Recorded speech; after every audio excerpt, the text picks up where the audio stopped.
চলো এখন ফোনে 6টা বাজছে। আজকে আমাদের শেষ দিন, তো শেষ দিনে শেষ মুহূর্তে সমুদ্রে একটু ঘুরে আসি সবাই মিলে, নাকি? দুপুরে খাওয়া দাওয়ার পর বেশ টানা একটা ঘুর দেওয়া হয়েছে, শরীরটা এখন ঝরঝরে। এখন সমুদ্র থেকে একটু ঘুরে আসি, তারপরে রাত্রে খাওয়া দাওয়া সেরে একদম ট্রেনে উঠবো, কারণ ট্রেন লেট 2 ঘন্টা। তাহলে খাবার দাবার নিয়েই ট্রেনে উঠতাম। চলো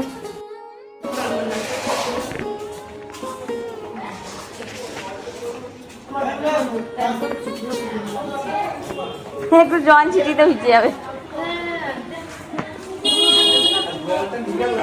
হ্যাঁ দেখো এই কজনে চললাম। আমাদের বরগুলো এখন আসেনি, একজন আসছে আর একজন আসেনি, ঘরে এখন রেস্ট নিচ্ছে। লাস্ট ডে পুরী কেমন লাগলো? হ্যাঁ পুরী তো পুরীতে কেমন লাগলো সেটা তো বলতে, বিচ্ছিরি লাগলো সেটা বলছিস। হ্যাঁ দেখতে দেখতে পুরীতে আমাদের 5 দিন হয়ে গেল, এবার যাবার পালা। আশাটা যেমন আনন্দের ছিল, দিন গুনছিলাম কবে থেকে। আর আমরা তো পুজোর পরে পরে এসেছি, তো পুজোতে সবার যে পুজো আসবে একটা আনন্দ থাকে। আমার আবার সেটা ছিল না, আমার আনন্দটা ছিল যে পুজোটা কবে তাড়াতাড়ি আসবে, কারণ পুরী যেতে পারবো। যেহেতু টিকিটটা ওই পুজোর পরে পরেই ছিল, সেই কারণেই। তো কি সুন্দর আনন্দ করে সবাই মিলে একসঙ্গে হই হুল্লোড় করতে করতে এলাম। টুকটুক করে 5টা দিন কি সুন্দর পেরিয়ে গেল। অনেকটা সময়ই লেগেছে পার হতে, কিন্তু এখন যেন মনে হচ্ছে খুব তাড়াতাড়ি হাওয়ার নিমেষের মধ্যেই চলে গেল 5টা দিন। তো যাই হোক, আজকে তো ফেরার পালা, রাতের ট্রেন। রাতে খাওয়া দাওয়া করেই ট্রেনে চাপবো, তার কারণ প্রায় 2 ঘন্টা লেটে চলছে ট্রেনটা। ভেবেছিলাম প্রথমে খাবার তুলে নিয়ে, মানে ওই রুটি তরকা, রাতে খাবার খেলে ওই রুটি তরকাই খেতাম বা খাবো আর কি, তো ওটা নিয়ে একেবারে ট্রেনে উঠবো, তাহলে ট্রেনে বসে খাওয়া যাবে, মানে যে টাইমে ট্রেনটা ছিল। কিন্তু ট্রেনটা হঠাৎই দেখি 2 ঘন্টা লেট। তো সেই কারণে খাওয়া দাওয়া করে একদম আরামসে ট্রেনে চাপা যাবে নিশ্চিন্তে, যে শুধু ঘুম এলে ঘুমোনো হবে। ট্রেনে তো সেরকম ঘুম হয় না, তো সেই আর কি। তো যাই হোক, বিকেলবেলা মানে দুপুরে খাওয়া দাওয়ার পর বেশ ভালো একটু ভাত ঘুম দিয়ে আজকে যেটুকু সময় পেয়েছি এই সন্ধ্যায়, সেই সন্ধ্যায় শেষবার সমুদ্র সুন্দরীকে একবার দেখতে চলে এসেছি। আর সমুদ্রে তো সন্ধ্যাবেলায় মানে যতদিন ছিলাম ততদিনই এসেছি, কিন্তু এই যে মেলাটা, এই মেলায় সেরকমভাবে ঘোরা হয়নি।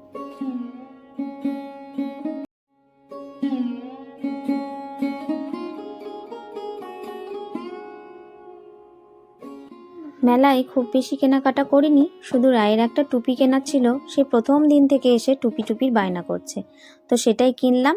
সেটা কিনে নিয়ে ঝটপট চললাম এখন সমুদ্রের পাড়ে কিছুক্ষণ সময় কাটাবো বলে, কারণ আর তো বেশিক্ষণ আমাদের হাতে নেই। এই সমুদ্রের পাড়, এই সমুদ্রের ঢেউ, মানুষ যতই বারবার আসুক না কেন, সমুদ্রের ঢেউয়ে আসার লোভ মানুষ কিছুতেই ছাড়তে পারবে না। তো যাই হোক, এখানে এসে আর একটা সুন্দর জিনিস দেখলাম, যেটা হচ্ছে সমুদ্রের আরতি। হঠাৎ সমুদ্রের পাড়ে হাঁটতে হাঁটতে কানে ভেসে এলো শঙ্খর আওয়াজ। তো ভাবলাম যে পুরী তো মানে জগন্নাথ মন্দিরের সমুদ্র থেকে অনেকটাই দূরে, সেখান থেকে তো কোনো শঙ্খর আওয়াজ আসা মানে নয়, আর এর ধারের কাছেও কোনো মন্দির নেই যে শঙ্খর আওয়াজ আসবে। তারপরেই দেখছি এই যে এই 2জন পুরোহিত চলে আসছেন, একজন শঙ্খ বাজিয়ে আর একজন এই যে আরতি করবে বলে। তো এটা হচ্ছে সমুদ্র আরতি।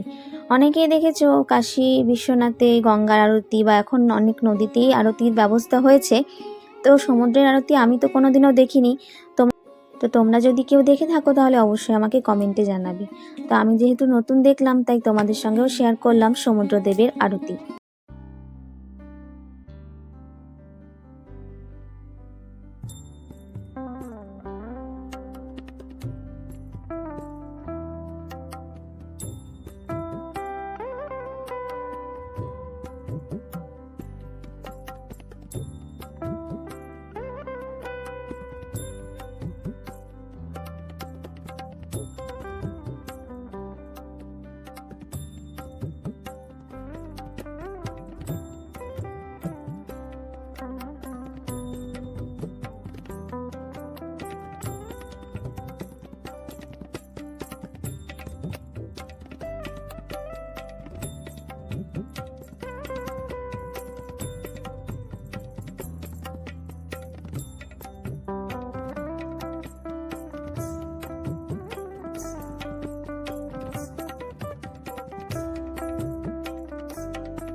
আরতি দেখে এসে সমুদ্রে বসেইছিলাম।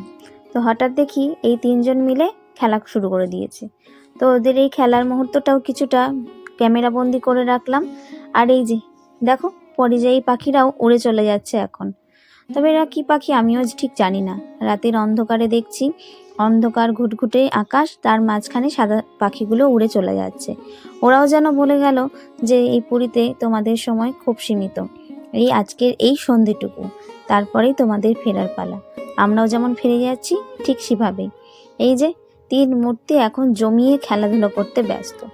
তো এবার রুমে ফিরতে হবে।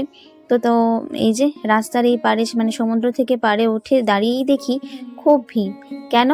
এই যে এখানে যখন আসি আমরা, মানে পুরীতে যখন আসি, তখন এখানে লক্ষ্মী পুজো, মানে আমরা দুর্গা পুজোর পার করে লক্ষ্মী পুজোর সময় এসেছিলাম, মানে লক্ষ্মী পুজোর দিন আমরা পুরীতে নেমেছিলাম। তো এখানে লক্ষ্মী ঠাকুর, মানে লক্ষ্মী পুজো হয় খুব ধুমধাম করে। আমাদের ওখানে যেমন দুর্গা পুজো হয় ধুমধাম করে, সেরকম এখানে লক্ষ্মী পুজো হয় খুব ধুমধাম করে। আর সমস্ত ঠাকুরই গজলক্ষ্মী, মানে মা লক্ষ্মীর পাশে আছে হাতি। তো তারই আজকে বিসর্জন। তো লক্ষ্মী ঠাকুর, ওই যে বললাম এখানে যেমন লক্ষ্মী ঠাকুর খুব ধুমধাম করে হয়, তো তার বিসর্জনটাও ধুমধাম করে। এই যে রাস্তায় বের হয়েছে কার্নিভাল, দেখতেই পাচ্ছ এক একজন এক এক রকম সেজেছে। কেউ হনুমান সেজেছে, এখানে আবার দেখছি রাবণ সেজেছে, কেউ মা কালী, এই যে এটা আবার মা দুর্গা। তো সেই কার্নিভালটাও দেখতে পেলাম আমরা।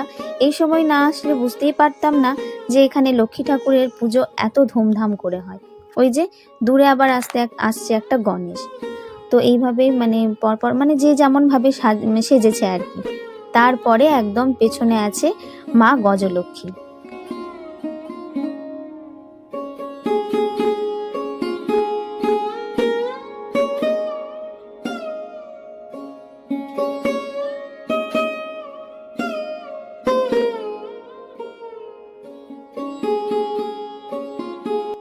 তো কার্নিভালের শেষের দিকে দেখি ছেলে মেয়ে দুই দলেরই আবার নাচও আছে। নাচটা কিন্তু সেরকম অশ্লীলভাবে নয়, সবাই যে যার আনন্দ করতে করতে গানের তালে তালে একটু মানে নাচ করতে করতে চললো আর কি।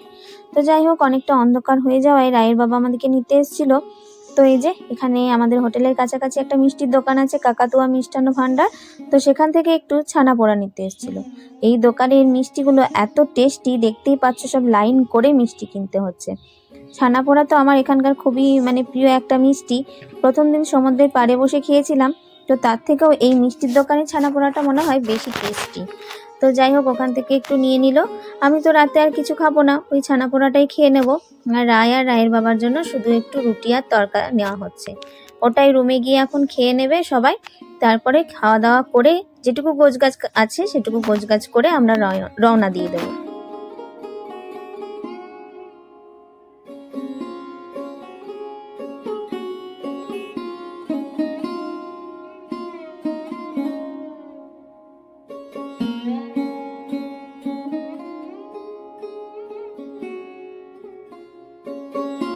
আটটা সাড়ে আটটার মধ্যে খাওয়া দাওয়া করে কমপ্লিট। তারপরে 9টার মধ্যে দেখো আমরা রওনাও দিয়ে দিয়েছি। আমাদের ট্রেন এখনও 1-1.5 ঘন্টা মতো লেট দেখাচ্ছে, কিন্তু এতটা আগে মানে রওনা দেওয়ার একটাই কারণ, ওই যে বললাম আজকে তো এখানে মানে লক্ষ্মী ঠাকুরের বিসর্জন, তাই গোটা শহরটা জুড়েই কার্নিভাল বেরিয়েছে। তাই জন্য গোটা শহরটা জুড়েই ভিড় থাকবে রাস্তাঘাটে। তো কখন কোনখানে আটকে যাই, তো ঠিক সময় মতো পৌঁছাতে পারবো না স্টেশনে। সেই জন্যই হাতে এতটা সময় নিয়েই মানে রওনা দেওয়া। তো রওনা দেওয়ার মুখে আমাদের হোটেলটা যেহেতু এই যে স্বর্গদ্বারের কাছাকাছি ছিল, তো যখন বাড়ি যাচ্ছি তো তখন এই যে দৃশ্যগুলো যে একের পর এক গাড়িতে একটা করে মানে আসছে, তোমরা বুঝতেই পারছো, আমি আর মুখে বললাম না। তো মানে মানুষের চরম সত্যি ঠিক এখানেই, যে এত অহংকার, এত মানে গরিব বড়লোক অহংকার, আমি বড় আমি ছোট, তো সব কিছুই যেন এখানটায় এসে শেষ হয়ে যায়, তাই না? তো যাই হোক, জয় জগন্নাথ বলে আমরা তো এখন অটোতে মানে ম্যাজিক গাড়িতে বসে রওনা দিলাম স্টেশনের উদ্দেশ্যে। জানি না আবার কবে আসা হবে। সেই 11 বছর পর রায়কে নিয়ে এলাম। রায়ের এতদিনের মানে স্বপ্ন ছিল যে পুরী যাব, পুরী ঘুরবো, সমুদ্র দেখব। তো সেটা পূর্ণ হলো। তো মনে হচ্ছে যেন এই তো 2 দিন হলো আমরা এলাম, আবার চলে যাচ্ছি। তো আমরা যাচ্ছি যখন, তখন দেখছি অনেকেই আসছে। তো আমাদের যখন যাওয়ার পালা, ফেরার পালা, তখন অনেকে আসছে আনন্দ করতে করতে। তাদের হয়তো আজকেই প্রথম দিন।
স্টেশনে পৌঁছে দেখি চারিদিক আলো ঝলমলে বিরাট বড় খোলামেলা একটা স্টেজ, আর সেখানেই মঞ্চস্থ হচ্ছে খুব সুন্দর একটা জিমন্যাস্টিক। তো সেটাই দূর থেকে দাঁড়িয়ে দেখলাম আর একটু ভিডিও করলাম, যতটা সম্ভব হলো ভিডিও করার দূর থেকে করলাম, কারণ ভেতরে ঢুকে গেলে তো ভিড়ের মধ্যে সামনে জনজোয়ার। তো এই স্টেজটা ছিল, তার পাশে একটা প্যান্ডেল তোমাদেরকে দেখাচ্ছি। এখানে লক্ষ্মী পুজোটা এতটাই ধুমধাম করে হয় যে দেখো কি সুন্দর একটা প্যান্ডেল করা হয়েছে। তো আজকে তো বিসর্জন তোমাদেরকে বললাম, যার জন্য কার্নিভালও হয়েছে। তো এই প্যান্ডেলটা খুবই সুন্দর করেছে, এটা ওই প্ল্যাটফর্মের মানে স্টেশনের কাছাকাছি। তো এই পুজোর উদ্দেশ্যে ওই যে অনুষ্ঠানটা হচ্ছিল সেটা ওই পুজোর উদ্দেশ্যে। তো আমরা তো সবাই এখন প্ল্যাটফর্মে পৌঁছে গেছি। প্ল্যাটফর্মে এসে দেখি ট্রেনও দিয়ে দিয়েছে, কিন্তু এখন ছাড়তে দেরি আছে। তো আমরা তো এসেছিলাম 6 জন, কিন্তু 12 জন, কিন্তু 6 জন আলাদা হয়ে গেছি, মানে 6 জন এক কামরাতে আর 6 জন আর এক কামরাতে। তো চলো এখন দেখে নিই কোথায় আমাদের কম্পার্টমেন্টটা পড়েছে। তো সেখানে উঠে আগে ব্যাগ ট্যাগগুলো সাইজ করে রেখে দিতে হবে, তারপরে দেখে আসবো 8-6 জন ওরা ঠিকঠাক উঠে বসেছে নাকি। তো হাতে গোনা আর কয়েকটা মুহূর্ত, তারপরে হাওড়াতে নেমে একদম বাড়ি পৌঁছে যাব আর কি। তো এই আশা, এই পুরী যাব, এই আনন্দটাই খুব ভালো লাগে। কোথাও যাব এটাই খুব ভালো লাগে। তারপরে যখন যাই যে না, বাড়ি ফেরারও তো একটা আছে, বাড়ি ফিরে আবার নিজ নিজ সবার কাজে সেই চেনা জানা রুটিনে ফেরা, সেটারও একটা ব্যাপার আছে। সেটাও একটা ভালো মুহূর্ত, তাই না? তো যাই হোক, খাওয়া দাওয়ার তো কোনো ঝামেলা নেই, সবাই রাতের খাবার খেয়েই একদম ট্রেনে উঠছি। তো সেদিক থেকে নিশ্চিন্ত। ঘুম তো সেরকমভাবে হয় না কারোরই, ওই ভাগে ভাগে ঘুমোই আর কি। সব থেকে আশ্চর্যজনক, আমরা তো ভেবেছিলাম ট্রেনে হয়তো বাচ্চা দুটোই ঘুমোতে থাকবে, কিন্তু যাওয়ার সময় যেমন আসার দিনও সেরকম, বাচ্চা দুটো ট্রেনে এক ফোঁটাই ঘুমোয়নি, বরঞ্চ আমাদেরই কিছুক্ষণ সময়ের জন্য চোখটা বন্ধ হয়ে এসেছিলো, কিন্তু ওরা যেন ঘুমোয়নি। তো যাই হোক, গাড়ি তো ছেড়ে দিয়েছে, এবার চেনা রুটিনে ফেরার পালা। বাড়ি ফেরার পথে ভিডিওটাও তোমাদের সঙ্গে এখানেই শেষ করছি। ভিডিও ভালো লাগলে অবশ্যই একটা লাইক কমেন্ট শেয়ার করতে ভুলো না। তোমরা যারা আমার চ্যানেলে নতুন তারা প্লিজ চ্যানেলটিকে সাবস্ক্রাইব করে পাশে থেকো, আর যারা সাবস্ক্রাইব করেছো তাদেরকে অনেক ধন্যবাদ। তোমাদের সঙ্গে দেখা হবে নতুন আরও একটি ভিডিওতে। তোমরা সবাই ভালো থেকো, সুস্থ থেকো, সাবধানে থেকো। Love you all, good night and tata.